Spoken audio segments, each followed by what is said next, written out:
বিশ্ব শৰ্মাক ভিক্টৰ দাসে পেলি দিছে, লগতে বেয়া বেয়া কথা কৈছে। তো গাইছ সকলোৰে ভিডিঅ' চাওক কেনেকৈ ফালি দিছে হিমন্ত বিশ্ব শৰ্মাক। হিমন্ত বিশ্ব শৰ্মা মাদাৰ চুদ বুলি মই কৈ থৈ মাৰাক চুদা।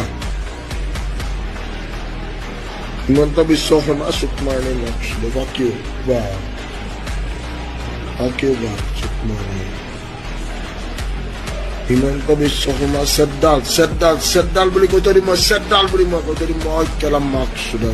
হিমন্ত বিশ্ব শৰ্মা চেডাল বাল বাইদে হাৰি লাইফত গৈ পিনা অপেনকৈ ধমকি দিছে ভিক্টৰ দাসে। আপোনালোকে সকলোৱে গম পাইছে আৰু সকলোৱে ভিডিঅ' চাইছে, যি নেকি আপোনালোকে গম পায় যে অসমত দুটা মানুহে আছিলে। এটা মানুহ হৈছে জুবিন দা আৰু এজন মানুহ হৈছে আমাৰ ভিক্টৰ দাস। কিন্তু ভিক্টৰ দাসক আজিলৈকে জেলত লৈ গ'ল, জেলত লৈ গৈ বহুত মাৰিলে, কিবা কিবি কৰিলে। বিজেপি মানুহে তেওঁ পিতাক, তেওঁ ফাদাৰকো মাৰি দিলে, মানে দেউতাকো মাৰি দিলে।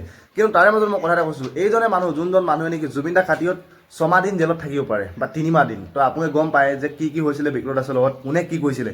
কিন্তু তাৰে মাজত কথা কৈছোঁ, অসমবাসীলে আৰু জুবিন দাৰ কাৰণে তেওঁ মৰি থাকে। যেনেকৈ আপোনালোকে গম পায় হিমন্ত বিশ্ব শৰ্মাক যেনেকৈ অপেনকৈ ধমকি দিয়ে, অপেনকৈ ধমকি কি বুলি দিছে আপোনালোকে গম পাইছে।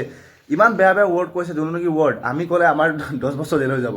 কিন্তু তেওঁ ক'লে তেওঁ ঘেণ্টা একো কৰিব নোৱাৰে। কাৰণ কি আপোনালোকে গম পাইছে, হিমন্ত বিশ্ব শৰ্মা মাক চুদা বুলি কোৱাটো কোনো মুখৰ কথা নহয়, গম পাইছে। যেনেকৈ তেওঁ কৈ দিছে মাদাৰ চুদ বুলি। সেইটো কাৰণে মানে এজনে মানুহৰ ওৱান পিচ আছে এতিয়া অসমত। এইজনেও কিন্তু মাৰিবলৈ বহুত চেষ্টা কৰিব, যেনেকৈ তেওঁ সত্যবাদী আৰু সত্য কথা কয়। এনেকুৱা মানুহ লাগিছিলে আৰু এনেকুৱা মানুহ পালোঁ অসমত ভিক্টৰ দাসক। তাৰে মাজত আৰু এজন মানুহ আছিলে, সেইজন জুবিন দাৰ।